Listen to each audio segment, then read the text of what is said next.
বিশ্ব মা দিবস উপলক্ষে রাজধানীর গুলশানে অবস্থিত ক্রাউন প্লাজা ঢাকা গুলশান হোটেলে অনুষ্ঠিত হল ব্যতিক্রমধর্মী আয়োজন, দ্য মাদারহুড মুভমেন্ট।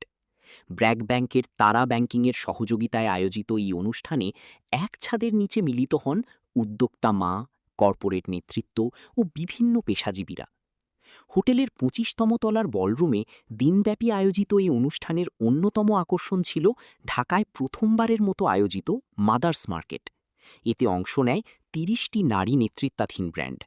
হস্তশিল্প, ফ্যাশন, আর্টিজানাল খাবার, হাতে তৈরি গহনা ও গৃহসজ্জার সামগ্রী নিয়ে প্রাণবন্ত হয়ে ওঠে পুরো আয়োজন। শুধু পণ্য প্রদর্শনী নয়, এই আয়োজন হয়ে ওঠে অনুপ্রেরণার এক শক্তিশালী প্ল্যাটফর্ম। উদ্যোক্তা মায়েরা নিজেদের সংগ্রাম, চ্যালেঞ্জ ও সাফল্যের গল্প তুলে ধরেন। বাস্তব অভিজ্ঞতার আলোকে তারা জানান মাতৃত্বের দায়িত্ব সামলেও কিভাবে সফল উদ্যোক্তা ও পেশাজীবী হিসেবে নিজেদের প্রতিষ্ঠিত করা সম্ভব।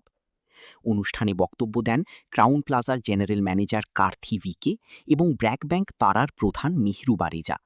তারা বলেন, নারীর ক্ষমতায়ন, নেতৃত্ব বিকাশ এবং উদ্যোক্তা নারীদের জন্য আরও কার্যকর প্ল্যাটফর্ম তৈরি করাই এই উদ্যোগের মূল লক্ষ্য।